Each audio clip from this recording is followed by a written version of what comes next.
प्रियवतोत्तानपाद प्रियवतोत्तानपादौ सतरूपा पते सुतौ वासुदेवस्य कलया रक्षयां जगतः पिस्तौ।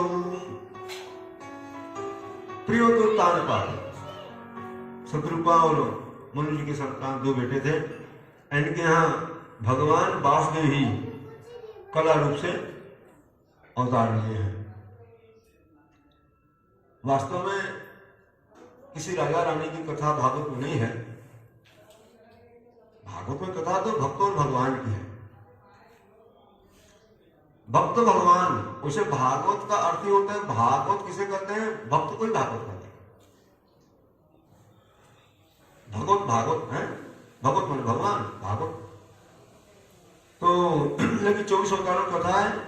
अनेक भगवान के जो प्रेमी अनुरागी भक्त थे उनकी भी कथा है। तो मनु तो भगवान के भक्त थे शत्रुपा, तो उत्तानपाद भगवान के बड़े उच्च कोटि के भक्त हुए। अभी यहाँ उत्तानपाद की कथा आ रही है। उत्तानपाद की दो रानियां थी, एक का नाम सुनीति और दूसरे का नाम सुरुचि था। दोनों की संतान थी। सुनीति से ध्रुव का जन्म हुआ था और सुरुचि से उत्तम का जन्म हुआ था। सुरुचि किसे कहते हैं? सुनीति किसे कहते हैं? सुनीति का अर्थ है सुष्ठुर नीति यस्य सुनीति। जो शास्त्र और संत की नीति है उसको सुनीति कहा गया है। और शास्त्र और सुनीति के मार्ग पर हम चलेंगे। हमारे यहाँ ध्रुव माने अटल परमात्मा की प्राप्ति होगी। भगवान के चरणों में अटल प्रेम होगा, अटल पद मोक्ष की प्राप्ति होगी। और सुरुचि स्वस्य रुचि यस्य सुरुचि, अपनी रुचि है, अपनी रुचि के अनुसार चलेंगे हम तो देखने में कहने में तो उत्तम लगेगा लेकिन उसका नाश हो जाएगा। उत्तम का अर्थ क्या है? ध्रुव का अर्थ है अटल निश्चित, और उत्तम का अर्थ है उत कहते हैं गहन। उत्तम माने अंधकार, गहन अंधकार माने अज्ञान। अपनी रुचि के अनुसार मनमाना करेंगे शास्त्र संत नीति को छोड़ करके तो मन इंद्रियों को अच्छा तो थोड़ा लगेगा, उत्तम लगेगा, लेकिन हम घोर अंधकार में चले जाएंगे, नाश हो जाएगा, लोक परलोक दोनों बिगड़ जाएगा। सुनीति बड़ी तो है लेकिन राजा की जो आसक्ति है उस रुचि में लोग अपने रुचि को ज्यादा महत्व देते हैं। भागवत जो है ना, भक्त भगवान की कथा तो है, साथ साथ हम लोगों की भी कथा है। एक दर्शन है, मानव दर्शन है। व्यक्ति शास्त्र और संत की नीति को कम महत्व देता है, अपनी रुचि को ज्यादा महत्व देता है, इसलिए दुखी रहता है। राजा सुरुचि को ज्यादा महत्व देते हैं, उसको प्रधानी बना लिए हैं और उसके कहने से जो सुनीति है उसको तो घर से महल से निकाल दिया है। ऋषि मुनियों के साथ में रहती है वो। ध्रुव जी बड़े हुए हैं और एक दिन उनको पता लगा कि मेरे पिता यहाँ के राजा हैं। तो बोले कि माँ मैं पिता का दर्शन करने जाऊंगा। मैंने बेटा अच्छी बात है लेकिन जाना तो वहाँ राजपाट राजघराने का नियम होता है, सबको प्रणाम करना, पिताजी को प्रणाम करना, अच्छी नीति बताई। ध्रुव जी महाराज गए हैं, सबको प्रणाम करते हैं। प्रणाम ऐसी चीज है, लगना कुछ नहीं है, मिलना बहुत कुछ है। लगना कुछ खर्च कुछ नहीं होना है लेकिन मिलना बहुत कुछ है। सब प्रसन्न हो गए। देखो कितना संस्कार बालक है। अभी 5 वर्ष का बालक है, सबको प्रणाम कर रहा है। मेरे मैं पिताजी का दर्शन करने आया, उनको प्रणाम करने आया हूँ। एक दासी महल में ले गई, सूरज के साथ बैठा था। उत्तानपाद साष्टांग प्रणाम किए। राजा के मन हुई प्रेम जगह, देखो कितना बालक है, सुनीति का बालक है। मन में तो हुआ कि सिंहासन पे उठ करके गोदी में उठा लो, लेकिन सुरुचि के डर से उठा नहीं। शास्त्र में कहा गया ना, तरुणस्य विषम, माने अगर बुढ़े व्यक्ति का विवाह तरुण स्त्री से हो जाएगा तो समझो कि विष है, उसके बस में रहना ही पड़ेगा कि बार बार ताना मारे, तेरे से समझ जोड़ के मेरा जीवन बर्बाद हो गया, बेकार हो गया, और सहन करना पड़ेगा। सुरुचि के डर से राजा उठा नहीं। ध्रुव जी ने सोचा कि चलो पिताजी बहुत बड़े आदमी हैं, अब मैं पिताजी को नजदीक से प्रणाम करूं, और एक गोदी में मेरा छोटा भाई बैठा उत्तम, और दूसरी गोदी में मैं बैठ जाऊं।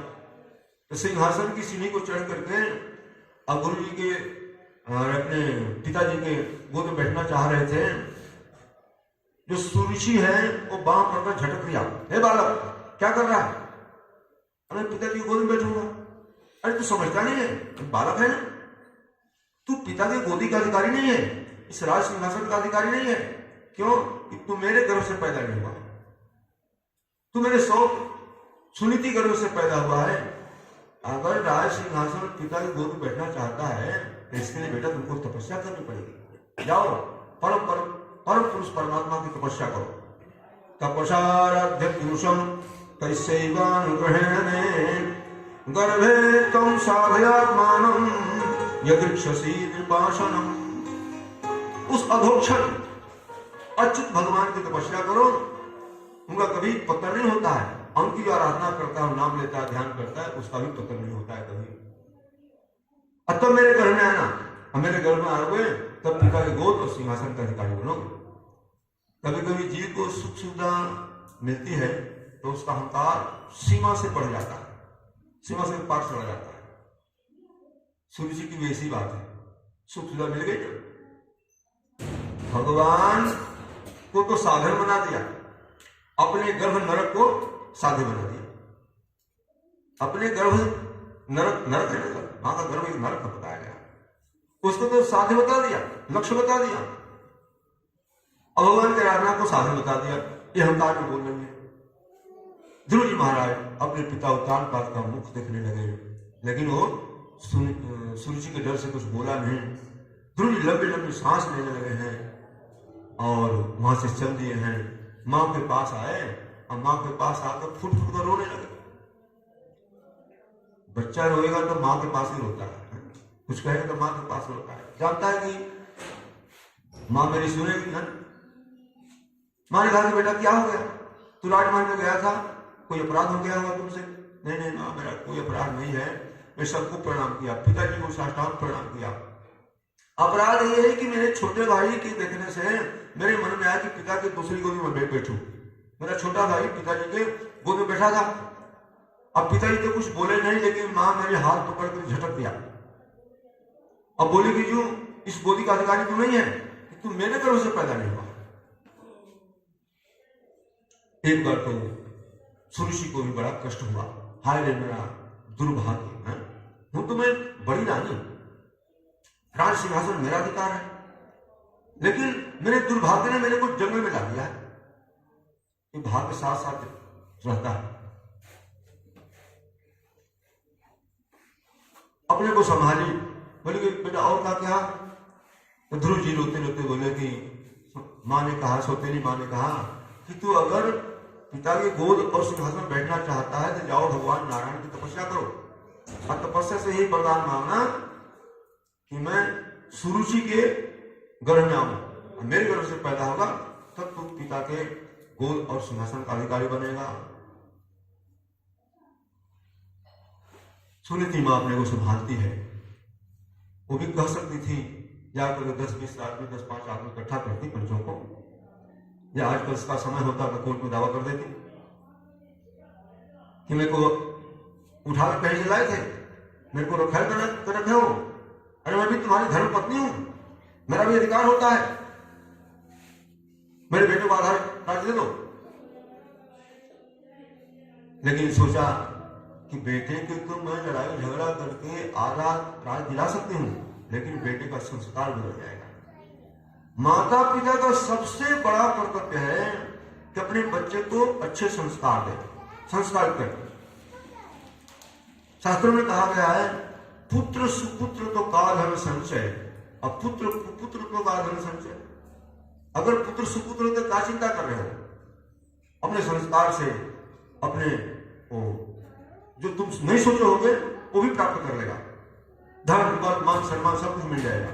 अब पुत्र कुपुत्र तो का धन संचय, अगर पुत्र कुपुत्र है तो क्या चिंता कर रहे हो, क्या जमा कर रहे हो उसके लिए, संग्रह क्या कर रहे हो, तुम्हारे देखते देखते सब बर्बाद कर रहे। कहीं नहीं शास्त्र में लिखा है, आज तो कोई संत नहीं कहा कि माता पिता कृतज्ञ बेटे को धन दे दो। हर माता पिता अपने बच्चे को सुखी देखना चाहते हैं, असुखी देखना चाहते हैं, तो संत साथ यही कहते हैं कि उनको अच्छे संस्कार दो, संस्कार करो। सुनीति माँ ने कहा कि बेटा कटु वचन तो है लेकिन तुम्हारी सौतेली माँ ने अच्छा ही कहा है। अगर वास्तव में तुम सुखी होना चाहते हो तो भगवान की तपस्या करनी पड़ेगी। आज तक भगवान के बिना तपस्या के कोई सुखी नहीं हुआ। लोक प्रलोक अगर बनाना है तो भगवान का भजन जरूर करना है, जरूर करना है। बेटा तू जाओ, तुम्हारी रक्षा भगवान करेंगे, लेकिन एक बात है कि राग द्वेष करके भजन नहीं होता है। जाओ, सबको प्रणाम करना, पिताजी को प्रणाम करना, अपनी सौतेली माँ को प्रणाम करना, आहार में निवेदन करना कि आप लोग आशीर्वाद दो, हम भजन करने जा रहे हैं, हम परमात्मा की प्राप्ति करने जा रहे हैं। ध्रुव जी महाराज सबको प्रणाम किए, पिताजी को प्रणाम किए हैं, लेकिन कुछ बोला नहीं। सौतेली माँ सुरुचि को प्रणाम किए तो मुंह पिछला करके घुमा लिया। ध्रुव महाराज चल दिए हैं, नगर के बाहर आए हैं, विचार करने चल तो दिया है कि भगवान का भजन कैसे करना चाहिए, कैसे भगवान हमको दर्शन देंगे, कैसे पुकारेंगे उनको। हर काम के लिए गुरु होता है, तो भगवत प्राप्ति के लिए अध्यात्म गुरु नहीं होगा। कुछ बात गोस्वामी दीक्षाकर कह दिए कि गुरु बिनु भवनिधि तरई न गुरु बिनु भवनिधि तरई न जो बिरंची संपद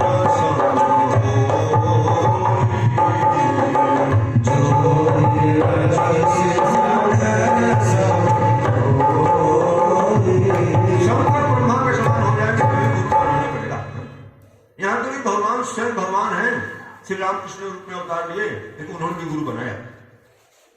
गुरु बनाने देखो, उसे गुरु तो भगवान ही है।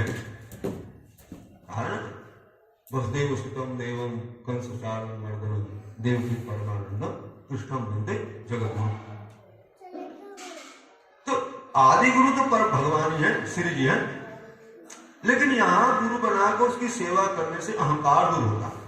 सबसे बड़ा बाधक है ना भगवत प्राप्ति में, अपने उद्धार में, कल्याण में, तो अहंकार ही है। अहंकार बिना सेवक ही नहीं जाता। गुरु की सेवा करेंगे, गुरु की फटकार सुनेंगे, तब जाकर बात बनती है। तो नारद ध्रुव जी विचार करने लगे, चिंतन करने लगे, और भगवत प्रेरणा से नारद जी गुरु बन के आ गए। देखो बड़ी मार्मिक बात है, अगर हम सच्चे जिज्ञासु बनेंगे, हमारी जिज्ञासा तो भगवान पूर्ण करेंगे। भगवान अंतर्यामी है, सब जानते हैं हमको क्या सही वास्तविकता है, लेकिन वास्तविक जिज्ञासा होनी चाहिए। नारद जी आ गए, नारद को देखकर ध्रुव बालक ने साष्टांग प्रणाम किया है। महाराज अच्छे आ गए आप, हम जा रहे हैं भगवान की प्राप्ति करने के लिए, और बताओ कैसे भगवान की प्राप्ति होगी, हमको भजन का विधि बताओ। नारद परीक्षा लिए, बोले कह रहे क्या हुआ, तुम्हारी सौतेली माँ ने कुछ कह दिया तो क्या हो गया, चलो चलो तुम्हारा पिताजी का भक्त है, उसे कहा करके जो तुमको कमी है, परेशानी है, पूरा करा दूंगा। शास्त्र में लिखा है, विद्वान लोग कहते हैं कि माँ बेटे को 1.25 सेर जौ मिलता था गुजारा करने, कि 1.25 सेर कम पड़ रहा है तो दुगना करा दूंगा, 2.5 किलो दिला दूंगा, 2.5 किलो मिले तो 5 किलो दिला दूंगा, और 1 कुंटल 1 बोरा दिला दूंगा। ऐसा करते करते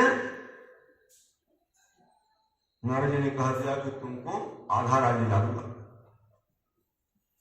ध्रुव जी ने विचार किया कि देखो भगवान के भजन में कितनी शक्ति है।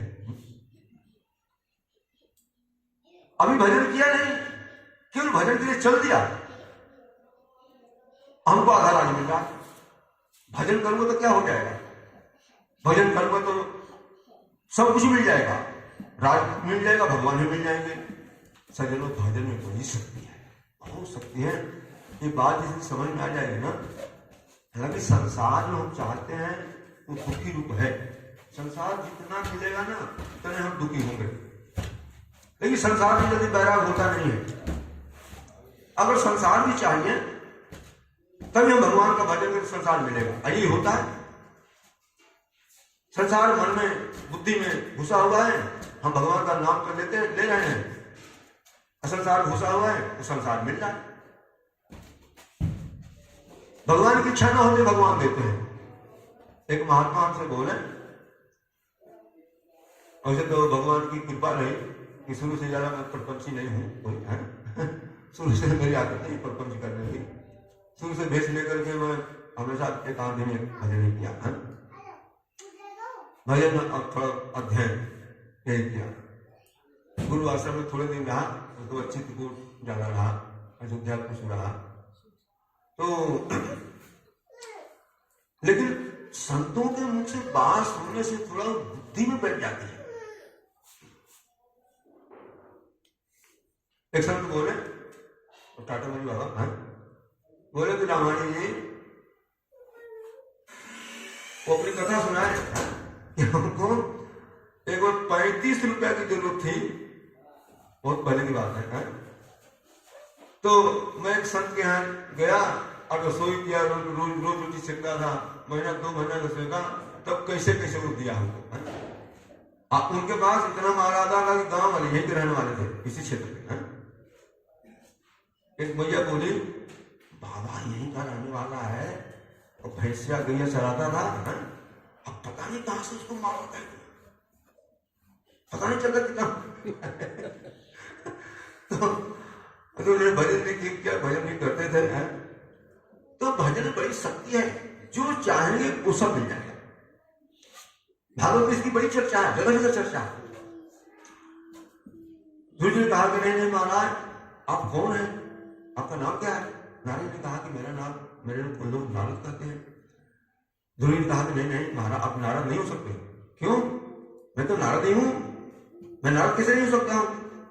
तो ध्रुव जी कहते हैं कि महाराज मैंने सुना है कि नारद जिसको दर्शन दे देते हैं उसको भगवान जरूर दर्शन देते हैं। नारद भगवान से भी आने वाले हैं। देखो हमको मानस में भागवत तुलना में बड़ा रस आता है? ऐसा प्रसंग है, प्रसंग बढ़ जाता है थोड़ा सा। नारद जी को, हनुमान जी को रामचरितमानस में समता कहा गया है। नारद देखा विकल जयंता लाग गया कोमलचित समता। हनुमान जी के लिए आया है अमोह भाव और हनुमंता, अभी तो हरि कृपा मिले नहीं समता। अरे संत असंता में क्या करें? तो संत जो 100 का अंत कर लिया संत है। कई भाषा मानस में कल चर्चा की, माता देवती कपिल भगवान है, तितिक्षया कारण आदि आदि बातें हैं, मानस में भी चर्चा है खूब। लेकिन मैं संक्षेप में सार कहता हूं।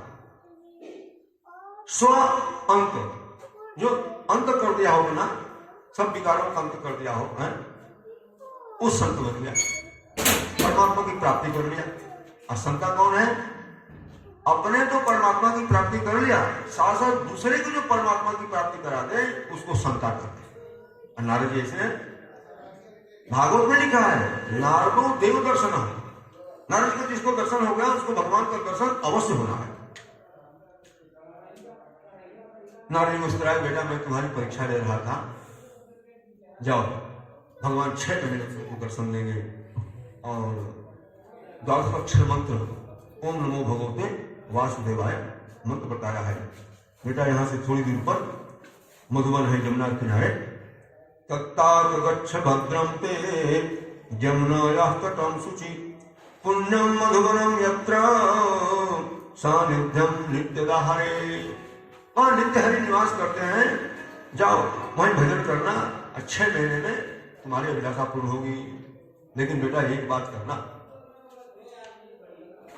परमात्मा प्राप्ति के लिए 2 इंद्रियों को वश में करना जरूरी है, जिह्वा को और शिष्णु को, तो जल्दी काम मिलता है। जीवा को जिसने बस में नहीं किया तो आत्मा परमात्मा की बात छोड़ो, शरीर ही नहीं सही रहता। 90% जो है ना बीमारी जो है ये जीवा देवी की करतूती है। मनमानी खाना पीना आचरण करना 90%। 10% प्रारब्ध हम मान सकते हैं, वो तो होना ही है, लेकिन 90% है। हम 90% अपने शरीर को स्वस्थ कर सकते हैं। बेटा जीवा को बस में करना, जो मिल जाए खाना, और जो पत्र पुष्प से मानसिक भगवान की सेवा करना। एक और बात कहा कि अपने भजन को बढ़ाना, वृद्धि करना, तो भगवान खुश होते हैं। और ध्रुव जी महाराज गए हैं मधुबन में, गंगा जमुना जी में स्नान किया है, आचमन किया है, और भजन में लग गए हैं, मंत्र का जाप करने लगे हैं, और अपनी तपस्या को, अपने भजन को बढ़ाने लगे हैं। 3 दिन में 1 दिन कैद का फल खाते हैं। पहले महीने में 3 दिन पर 1 बार कैद का फल, कड़वा खट्टा होता है, चित्रकूट में बहुत होता है। दूसरा महीना शुरू हुआ है, सूखे पत्ते खाते हैं 6 दिन में। 6 दिन में 1 बार सूखे पत्ते खा लेते हैं। तीसरा महीना शुरू हुआ है और तपस्या बड़ी है, 9 दिन पर 1 दिन जल पी लेते हैं। चौथा महीना आया है और तपस्या में वृद्धि किए हैं, 12 दिन को हवा पीते हैं। अब 5वां महीना आता है तो हवा पीना नहीं बंद कर दिया। हवा पीना ये योगियों का विषय है, कलयुग में तो बड़ा कठिन है यार। लेकिन मूल बात है कि हम भजन करते हैं तो अवस्था के साथ साथ हमारे भजन में वृद्धि होनी चाहिए। और तब तो बात सही चल रही है, लाइन पे चल रही है। अगर अवस्था के साथ अवस्था बढ़ रही है और भजन घट रहा है तो समझो कि सही दिशा हम नहीं चल रहे। पुष्पा गोस्वामी ने एक दोहा दिया है रामचरितमानस में, कहा है कि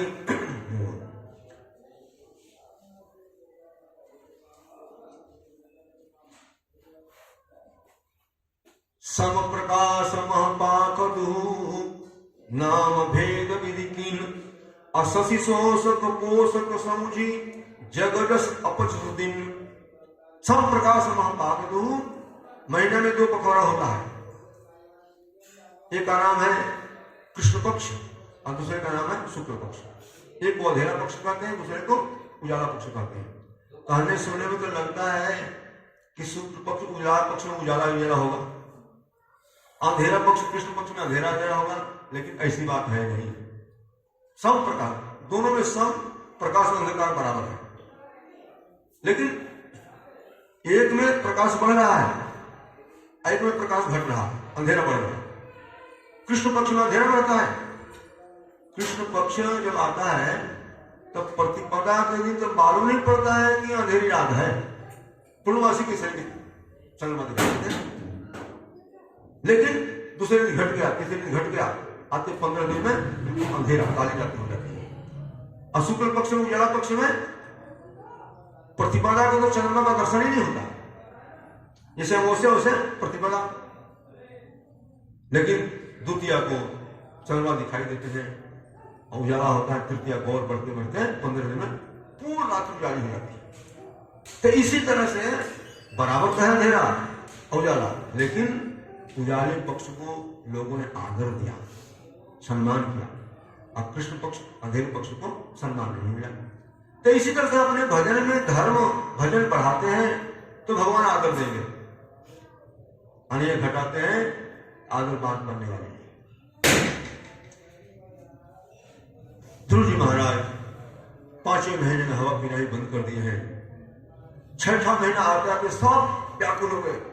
बाहर की वायु बाहर, अंदर की वायु बाहर, सांस को रोक करके भगवान का ध्यान कर रहे हैं। सारे देवता घबरा गए हैं। ब्रह्मा के पास गए, महाराज कोई राक्षस नहीं पैदा हुआ? ब्रह्मा ने कहा नहीं, चलो भगवान के पास चलते हैं। भगवान के पास आए। अब भगवान ने